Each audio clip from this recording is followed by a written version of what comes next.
Did you know that 90% of business owners do not have a written marketing plan? As women of faith in business, scripture instructs us to write the vision and make it plain. So I'm giving you an invitation to write your marketing plan and make it plain by discovering two powerful ways to successfully plan your marketing so you can attract your ideal clients and prosper in your God given purpose. Go to nadinemullings.com/power.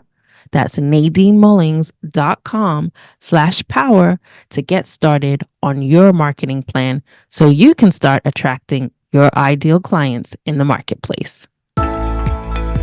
Welcome to the Women Faith Plus Business Podcast. I'm your host, Nadine Mullings. I'm an author, speaker, and podcast host, and I believe in the importance of women of faith stepping up, shining in their lane, and sharing their God-given message so they can have the impact, income, and influence they were born to make. Join me this season to discover how women of faith in business are using podcasts as their platform to share their mission-driven message. And be sure to join the Women Faith Plus Business community by going to nadinemullings.com/community. That's nadinemullings.com/community. See you in the powerful community of women of faith in business, and enjoy this episode of the Women Faith Plus Business Podcast. Hello, everyone, and welcome to this episode of the Women Faith Plus Business Podcast. I'm excited to have my next guest with me today. It's Sarah Boxx. And Sarah, I have known for a couple of years now. We connected because she, I think, originally connected with me on my first summit, believe it or not, that I had, which is 5 years ago. I've been doing summits for 5 years. And that summit was called The Power of Your Voice. And so Sarah was one of the individuals that signed up for the summit, listened to the summit. We stayed connected. She became a client, and not only a client, but a dear friend. So I'm excited to have Sarah on today. Welcome to the podcast, Sarah Boxx. Hey, Nadine, thanks so much for being here. I can't believe it's been that long. It's crazy how time flies, right? It goes by so fast. And as you know, this season, we're really focusing on women of faith who are using their voice. And Sarah has been using her voice in the form of a podcast, No Labels, No Limits. I know we just celebrated an anniversary not too long ago. Was it for 5 years you've been doing the podcast? I started in 18, so this would have been 25, would have been 7 years. 7 years. I knew it was a big number. So Sarah is not new to the game. You know, what I love about this season on the podcast, we have some people that are newbies and just in for a couple of months. And we have veterans like Sarah who have been podcasting for 7 years. So there's so much wisdom, insight that she can give us about podcasting and the podcast journey. So I'm excited to get into the conversation with her today. But I also want to officially introduce her so we all know the amazingness of Sarah Boxx.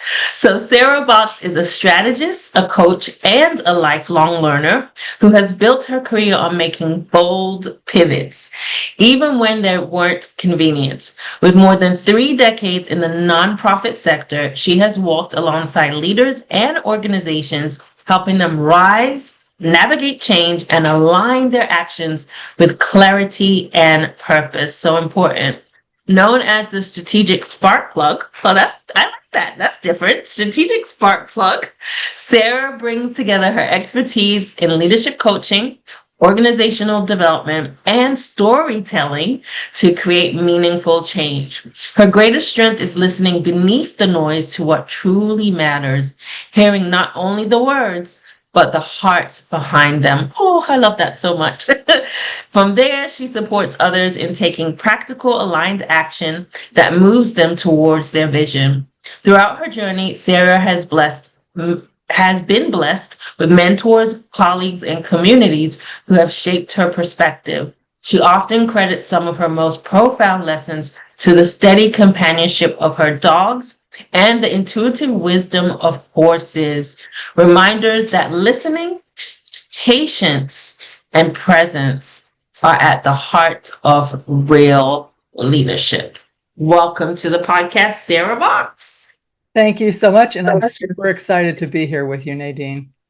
Yeah, awesome. So this season, as I've already mentioned, we're focusing on amazing women who are using their voices in a powerful way. And the powerful way that they're using their voices is in the form of a podcast. And the podcast allows you to have a platform to be able to amplify your God-given message. So as we mentioned already, you've been in the game for 7 years. So I'd love for you to take us back when you first made the decision or even had the idea of a podcast, and give us the story behind the launch of the No Labels, No Limits podcast. I had just decided to go out on my own. I'd been working in corporate with nonprofits after having led nonprofits, been an executive director. But then I thought, okay, I want to not be in a corporate setting. I want to be in a smaller, like single person setting, that personality and all of that. But part of that was I wanted to have the time to talk to people and learn about them. And it was at a time where I kept hearing people who didn't know anything about the nonprofit sector or were just going through something. And I kept hearing people say, nobody's doing anything about this. And whatever it was a lot of negative chatter.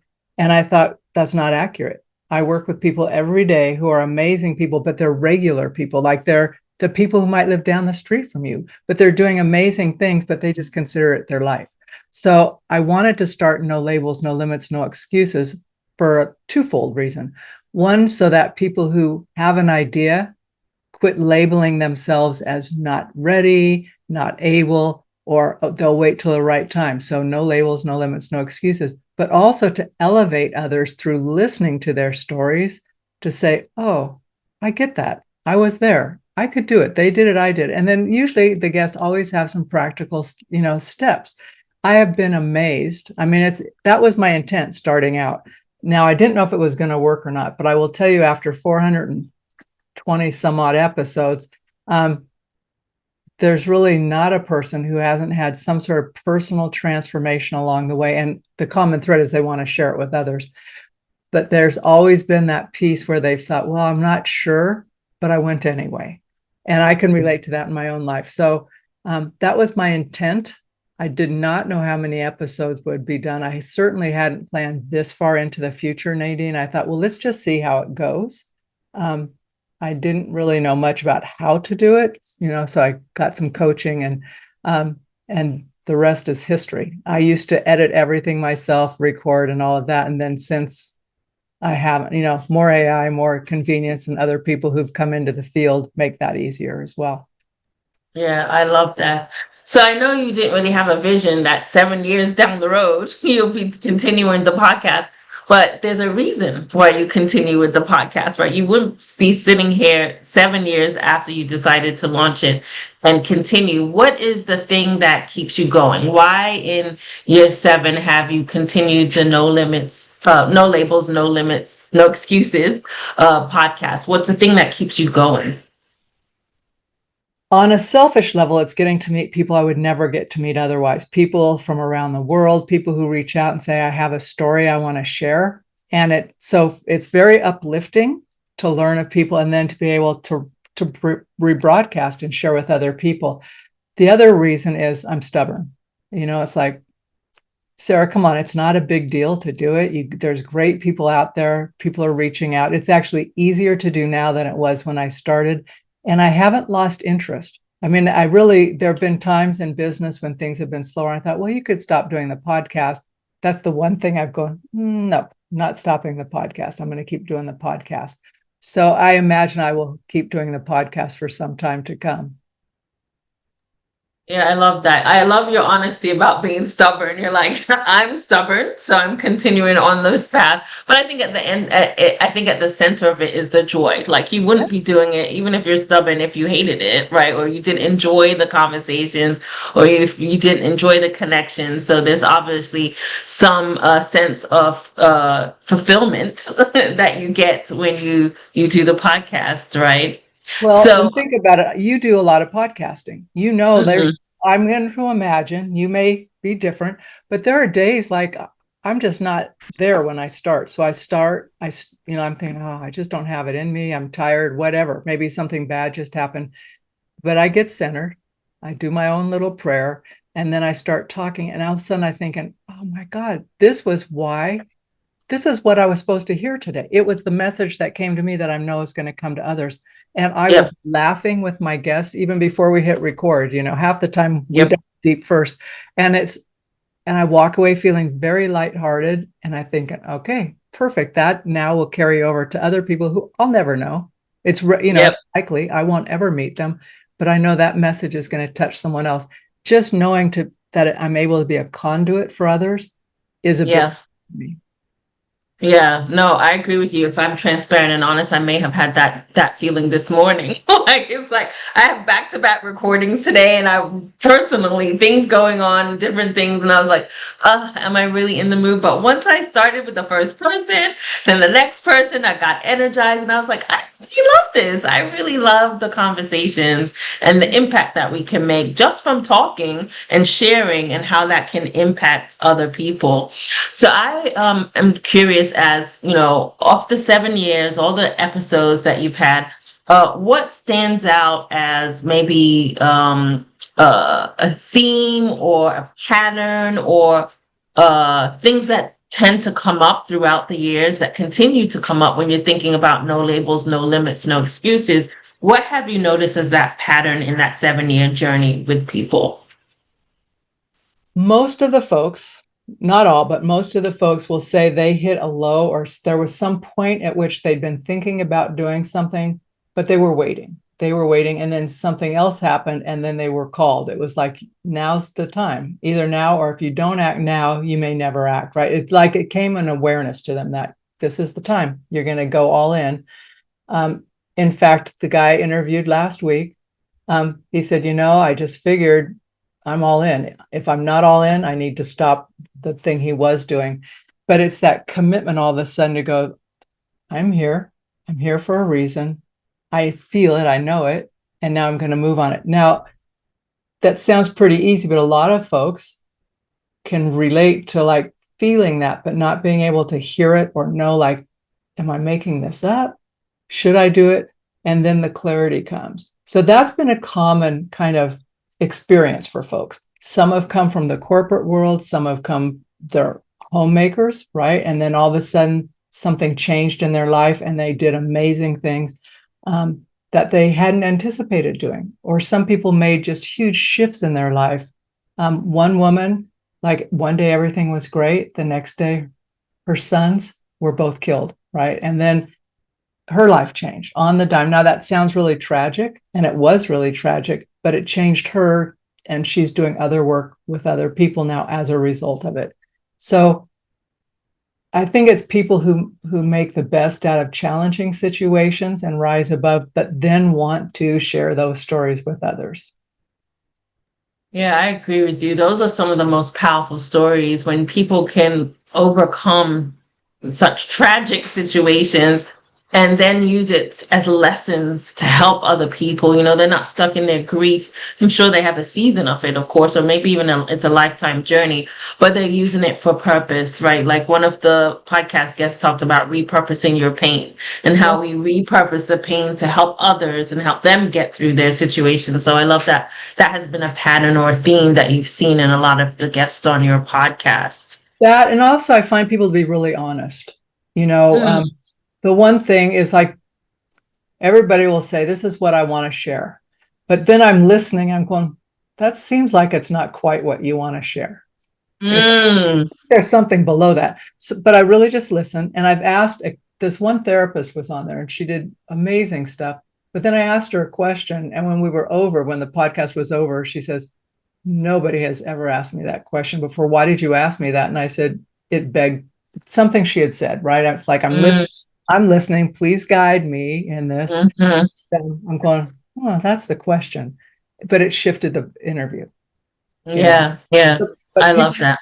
nobody said I don't want to answer that. And I Hmm. don't set people up, Nadine. It's not Hmm. about you kind of thing, but it's like, you have more to say on this. It's okay, say it. Yeah, yeah. And it's like what you said in your introduction, in your bio. It kind of reminded me in a way of myself. Like you just hear people, right, and you hear their heart. You don't just hear the words coming out of their mouth, but you hear deeper than that. I think that's just a natural skill set, an ability that not everyone has. Not to toot our horn, but not everyone has the ability to hear and say, "There's something deeper there. Let me ask a different question. Let me go deeper."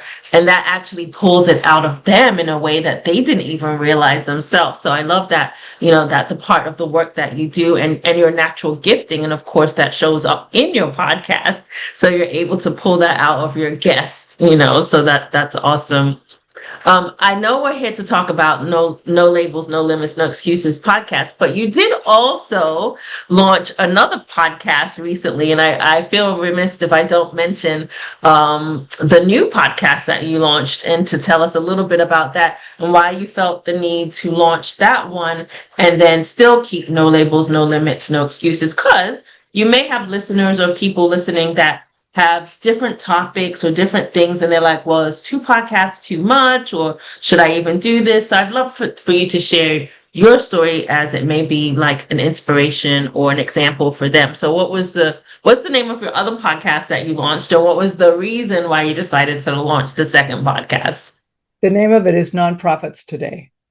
The reason I did it was, we're going through all this political stuff last year or the year before, and I hear a lot of gloom and doom. Oh, this is what's going to happen if this person gets elected. This is what's going to happen. If this person gets elected, oh no, this is what's going to happen. The truth is, we've had major upheaval over the years, and we survive, right? Things go on, and nonprofits go on. And so I thought it's important for nonprofits, regardless of what happens. At that point, we had no outcome. We did not know.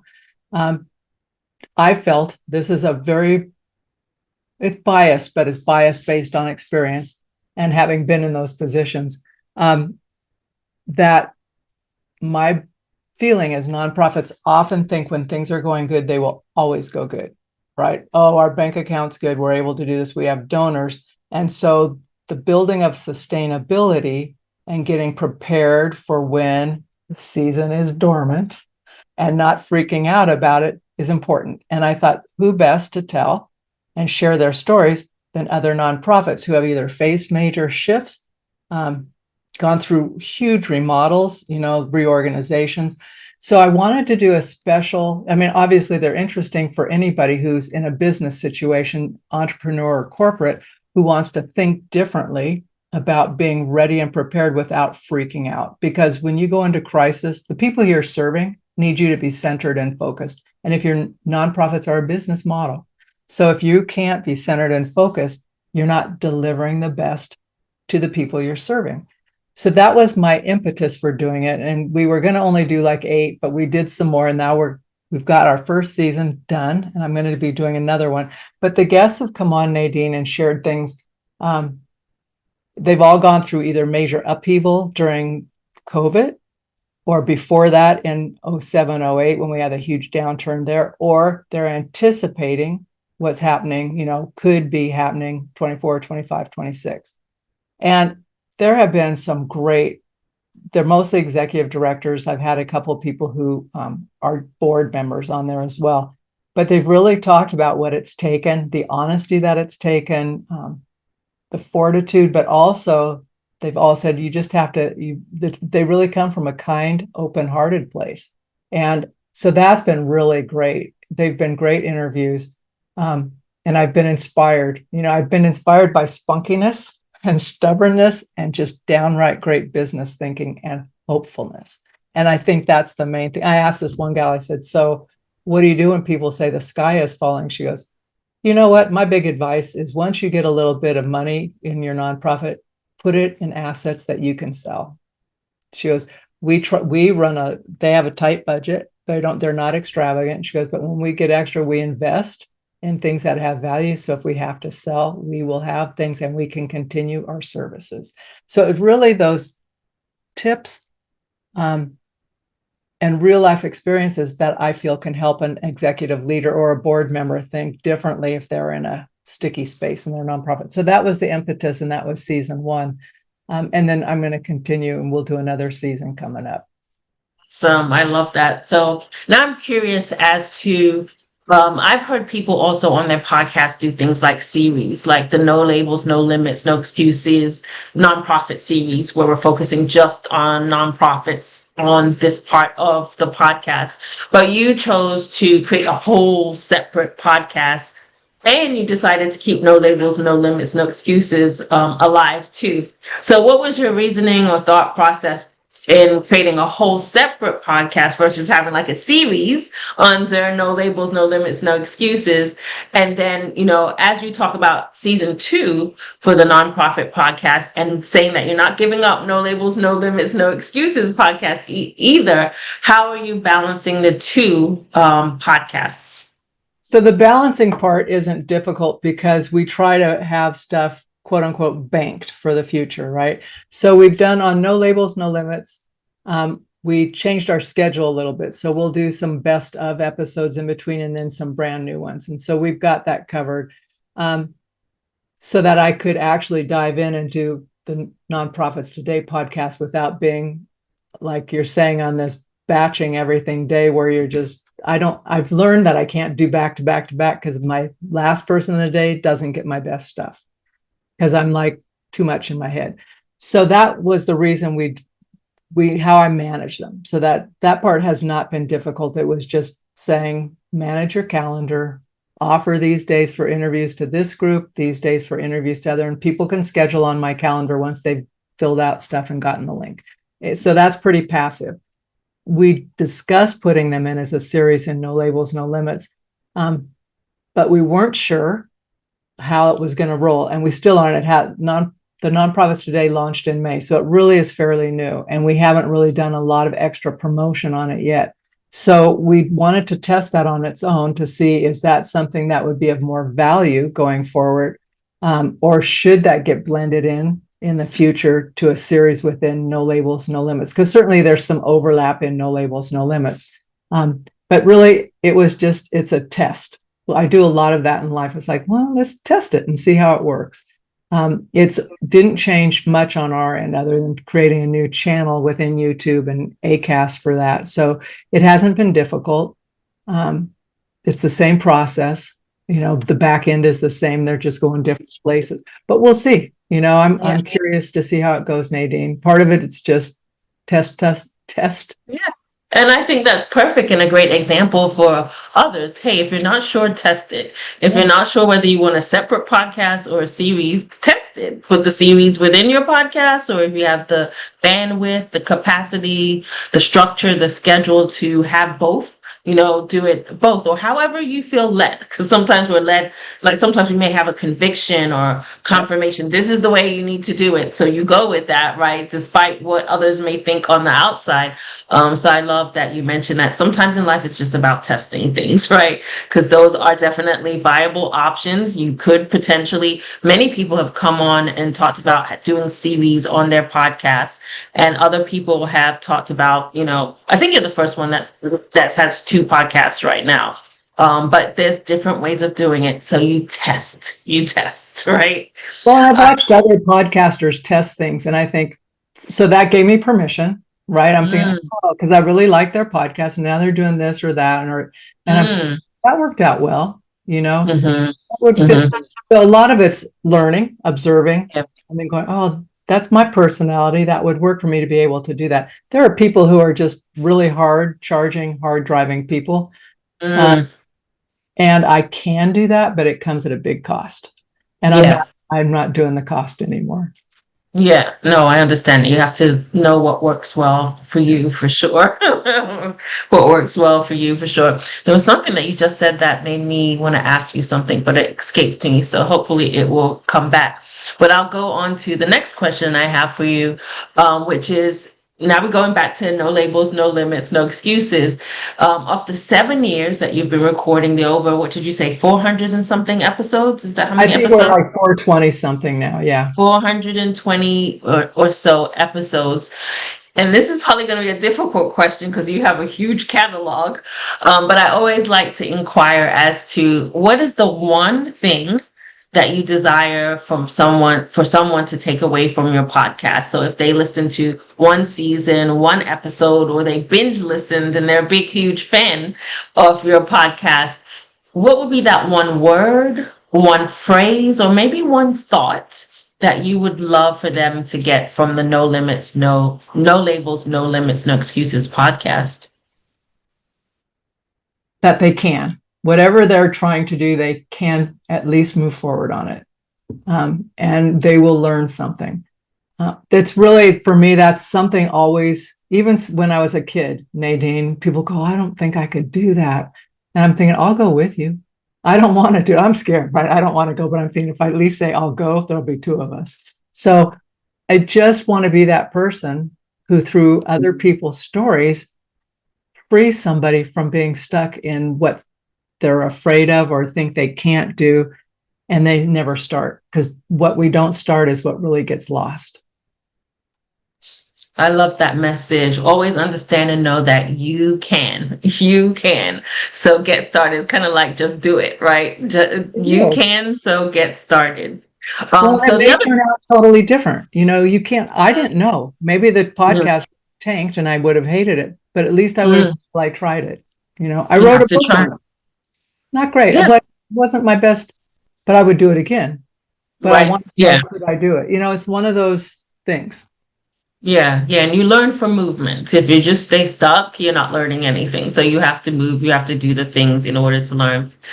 So I now remember the other thing that escaped me before, and I was thinking about passion projects. A lot of times people say, "Oh, the podcast is a passion project." Whenever I hear that terminology, I always think it's something that you're not making money from, but you're passionate about it. It's a passion project. And other people are very strategic, and it's very much a marketing method for their business. Since you've been doing the podcast for 7 years, would you describe it as beneficial for your business, or would you describe it more as a passion project, or would you describe it as both? Both. How would you describe it when it comes to the podcast itself and in connection to the work that you do in the world and your business? Yeah, that's a great question, Nadine. I think for me, I did it as a part of getting visibility for my business in the beginning. And then I'm not sure I held on to that as my vision for it. It's like I thought, well, some of the people I'm talking to, they have no relationship to my business or what I'm doing, but they do have relationship to the purpose or the mission of the podcast. So in that sense, it's a quote unquote passion project. I have interviewed some of my clients. I have interviewed people I've hired before. You're one of those folks. Because I hear a message that needs to be broadcast further. So you could probably call it a passion project, but I'm not sure that I would call it just, I'll go with that. I'll go with a passion project, but it has helped elevate my business. So people go, yeah, I heard that. Yeah. Or share it with someone else. I don't track metrics on that, like how much of my business or referrals have come from listening to someone else's podcast. Usually it's the brokers, like people who are trying to get people on the show who'll say, I listened to your podcast.